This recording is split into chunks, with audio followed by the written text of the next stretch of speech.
શક્તિ છે અથવા તો તમે જે એને કમિટમેન્ટ આપ્યું છે એ ક્યાંક ને ક્યાંક તૂટી જશે, એવું કંઈ અંદરથી એવી ઈચ્છા ના જાગી કે આ ખોટું થઈ રહ્યું છે? મને એવી અંતરાત્માથી જાગ્યું એટલે મનમાં થોડું ઘણું થાય કે ભાઈ ખરેખર હું આ રીતે પગલું ભરું તો આવું થાય. પણ એવું તો આમ થઈ જ ગયું કે ભાઈ હવે જે થવું એ થાય ભગવાનની દયાથી. પણ આ પગલું ભર્યું છે એ યોગ્ય છે, એ રીતે કરીને આપી દીધું. આજે જે છે એ વોટ તમે આપ્યો ભાજપની, તમને આશા હતી કે ભાજપ જીતશે, હવે ભાજપ હારી ગયું અને અહેમદભાઈ જીતી ગયા છે, તો હવે તમને લાગે છે કે તમારો વોટ છે રદ બાતલ થયો અથવા તમારો નિર્ણય છે ખોટો હતો? હાર જીત એટલે બંને ઉમેદવારો હોય એની હાર એકની જીત એવી થવાની છે. એ તો એ ભગવાન જાણે, એ જેના ભાગ્યમાં હોય એ જીતે. એટલે મારો મત રદ થવાનો કે એવું કંઈ થાય જ નહીં. મેં મત આપ્યો સાચું, એટલે હું તો આ મત આપ્યો એટલે એ ઉમેદવાર જીત્યો જ છે.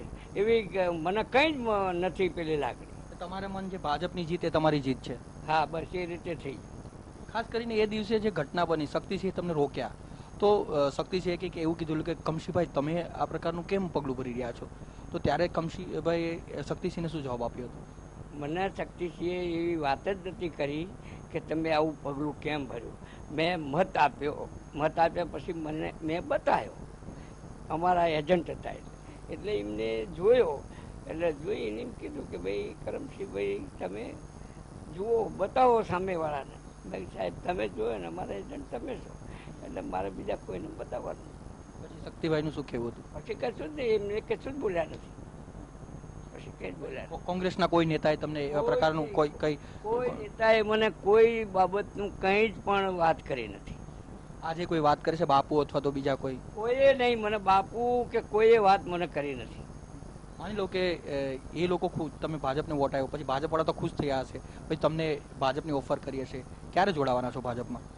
મને ભાજપવાળાએ કોઈ મારા કોન્ટેક્ટમાં નહોતા, મેં કોઈની સાથે આવી વાતચીત કરી નથી.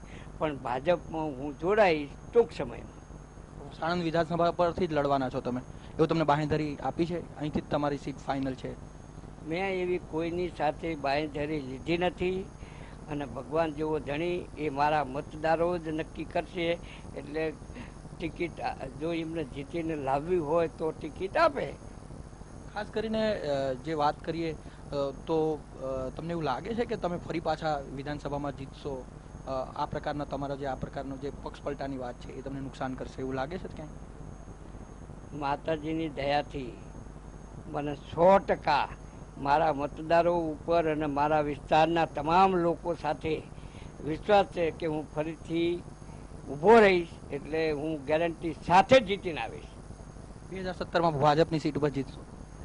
હા, 2017ની સીટમાં હું એ સીટ ઉપર જીતીશ. ખાસ કરીને જે આક્ષેપ કરી રહ્યા છે કેટલાક લોકો, એમ કહી રહ્યા છે કે કમશીભાઈ છેલ્લે વોટ બદલો, એનું કારણ કદાચ નાણાકીય હિત પણ હોય. શું આવી વાત સાચી છે?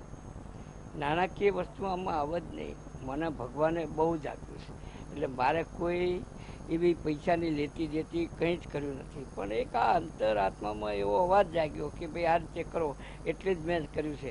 બાકી લોકો તો અત્યારે વાતો કરે છે ને કે 15 કરોડ આપ્યા ને 20 કરોડ આપ્યા ને 25 કરોડ આપ્યા.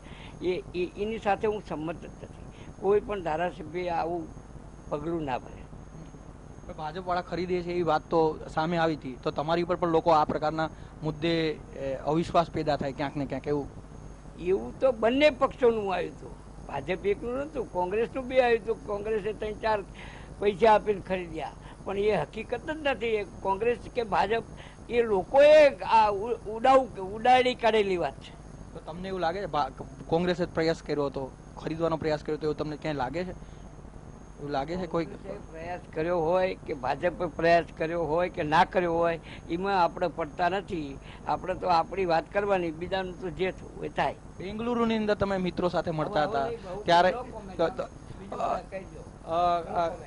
એક બેંગલુરુનો એક મુદ્દો એક ચર્ચા બેંગ્લોરનું નહીં, હવે પતી ગયું ચાલે. અત્યારે તમે 2 ચિંતા કરવાના હતા, આ તો બધી ખાસ ચિંતા કર્યા. કમસીભાઈ મકવાણાનું એવું કેવું છે જે મીડિયા પ્રમુખ કમસીભાઈ પટેલ કહી રહ્યા છે, પહેલીવાર ક્રોસવોટ કર્યા બાદ પહેલીવાર મીડિયા સામે આવી રહ્યા છે અને આટલા વધારે સવાલનો જવાબ તેણે આપ્યો છે, ત્યારે એનું એવું કેવું છે કે જે આક્ષેપ થઈ રહ્યા છે એ આક્ષેપ ખોટા છે. હું ભાજપમાં જોડાઈશ અને 2017ની અંદર ભાજપની સીટ ઉપરથી જીતી આવીશ. સાથે સાથે તેણે એવું કહ્યું છે કે મારો અંતરાત્માનો અવાજ હતો અને આ ઘટના છે છેલ્લી મિનિટોમાં બનેલી હતી, એટલે કે કોઈ પ્લાનિંગ નહોતું અને એ પ્લાનિંગ નહીં પણ મારા અંતરાત્માના અવાજને ધ્યાનમાં રાખીને મેં ક્રોસ વોટ કર્યું હતું.